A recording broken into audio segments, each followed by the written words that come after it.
a switch up. I hit the function, hit the rose till I hiccup.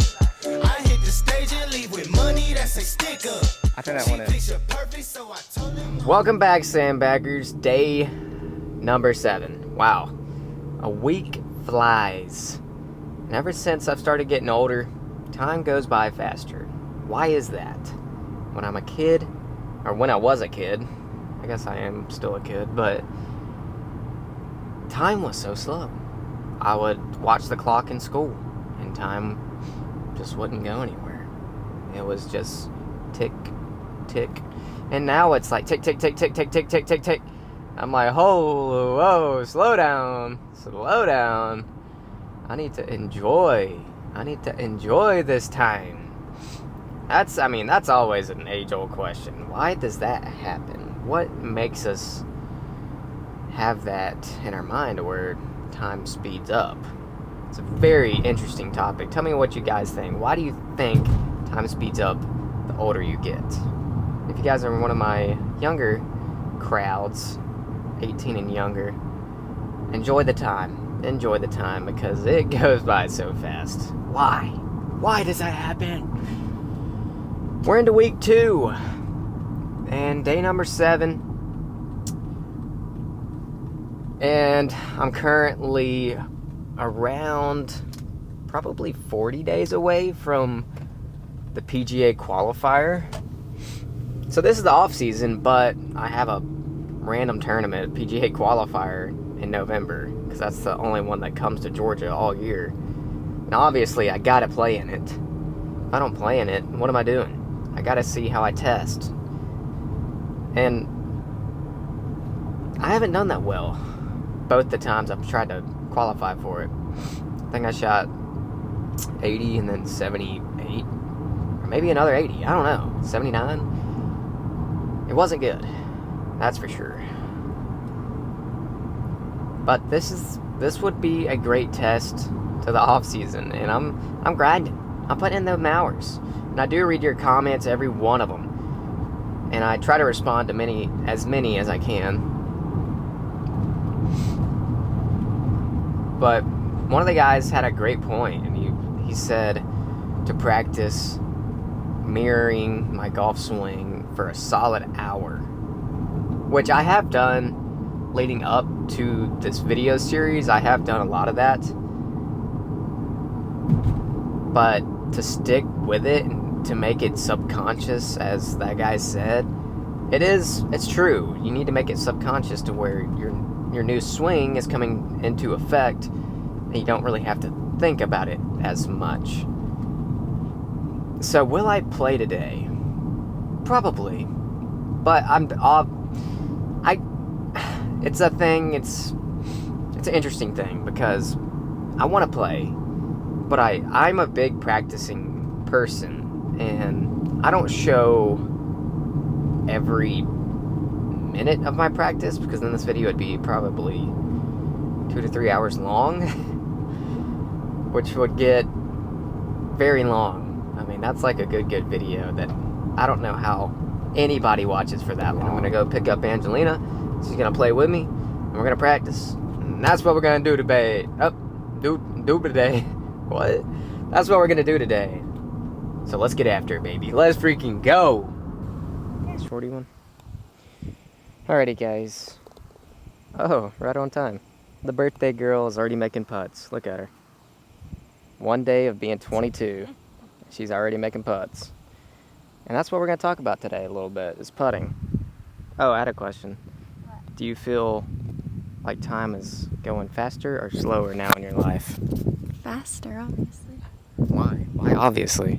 Because I was in high school and then I blinked and I'm almost done with college. Why do you think that is? Because life's more fun now. I don't know. Is that what happens? Flies when you're having fun. Time flies when you have fun? Yeah. So life gets started once you finally get out of high school. That could be true. Alright, so we're going to talk about putting. So what do I advise for this?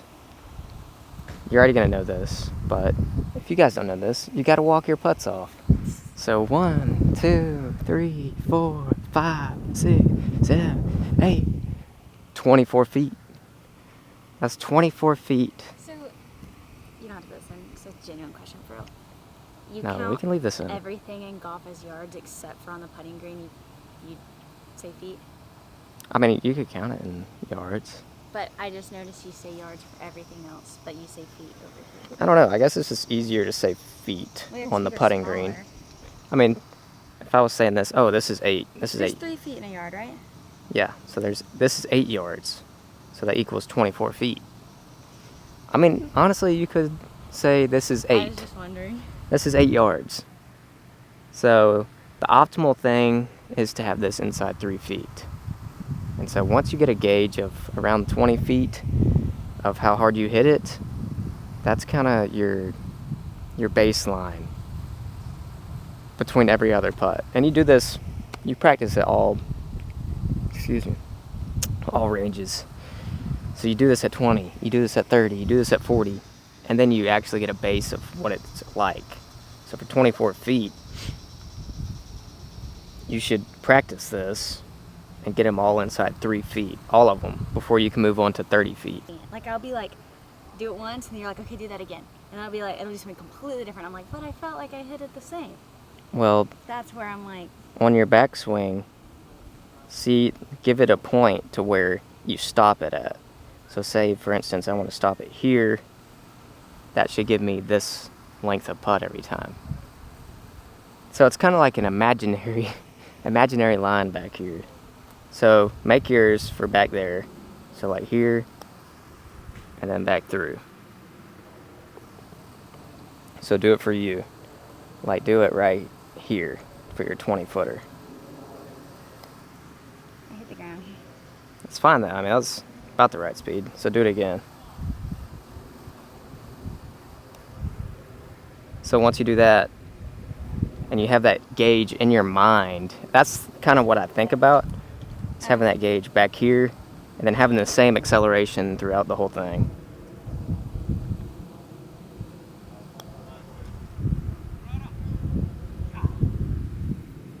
And that's lag putting 101. The range is closed again. TPC is getting some renovations to the range. So we're gonna do some on-course practice here today. Really gonna tell you, this is hard to do if you don't have a membership or anything, or work at a golf course, because who wants to pay for a round of golf and literally just do on-course practice? It's tough. You know, it's very disciplined, but it's tough. There it is.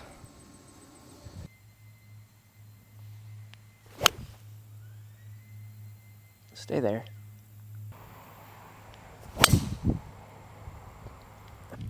I am a tree hugger.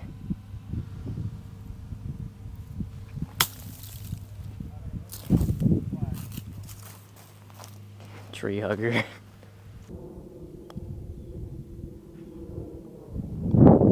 Wow. What a great bogey from the trees. So do your practice. More. So it's like this. There you go. And now right on that line, and you make it every time.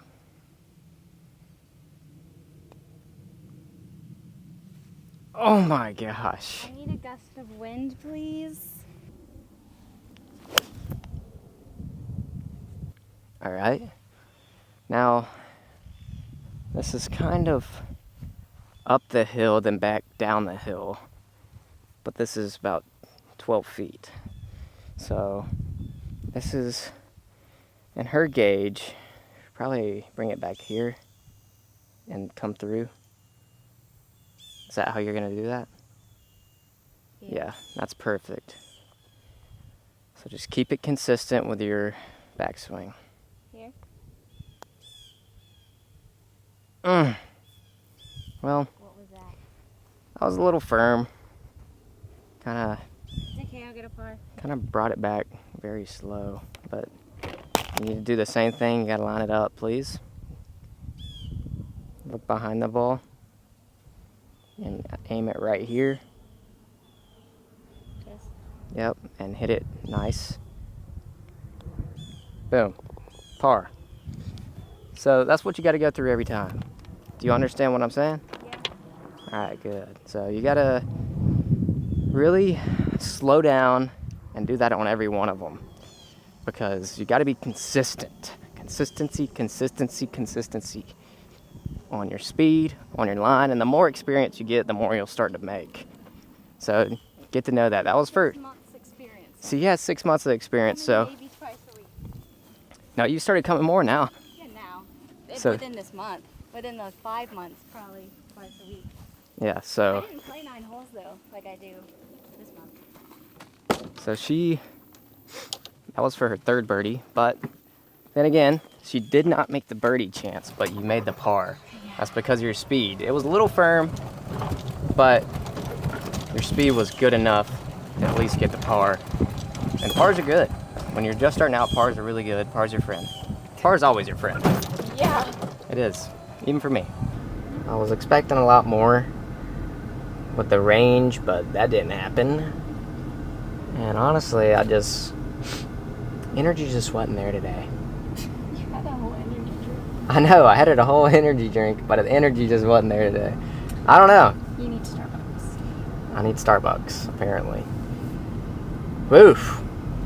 We need Starbucks. But, seriously, you did way better today on your speed putting, which was the main thing we worked on. And I worked on a few shots out there, but it was, I don't know, for me it was hard to concentrate, but that's probably just me. I don't know why. I just wasn't focusing as much as I usually do. I don't know if it's because I wanted to go to the range and work on stuff. Because when you just go out and play, it's kind of hard to figure things out when you're playing. Because I feel like you always focus on a little bit of score, and then you're like, what the freak? Why am I shooting bad? Or why am I behind a tree? But seriously, it's Angelina did great today. She did her putting. She listened to the putting technique that I kind of do. And it does work. It really does work. It's proven. And you did good today. You had that birdie chance. You had a lot of other putts that I don't think you 3-jagged today. So that was good. So how do you... Here you go. You can take this. So how do you feel about the putting? Better. Just better? Yes, better. What did you learn? To try to be consistent. How do you be consistent? Look at how far you are. And? If there's bumps. If there's bumps. There we go. If you're on a hill or not. Yeah, you gotta look around at your surroundings and not... Basically, just don't hammer it, is what I needed to learn. Yeah, because, it's speed control. That's what you learned, is how far to bring it back. You don't change your acceleration. You bring it back, and then you bring it back a little bit further, and then the same acceleration. I think I would bring it back the same every time. That didn't even cross my mind that it should be different until today. So, that's what you need to focus on, and we already worked on rocking your shoulders, so we got rid of that a long time ago, of using your hands a lot. Old news. That is old news. So, that's going to do it today. Day 7 in the books. I love you guys. I'll see you tomorrow. Let's go! Bangers every day. Bangers every day. Bye-bye. Hey, Bill, I'm in the mood for a switch up. I hit the function, hit the rose till I hiccup. I hit the stage and leave with money that say stick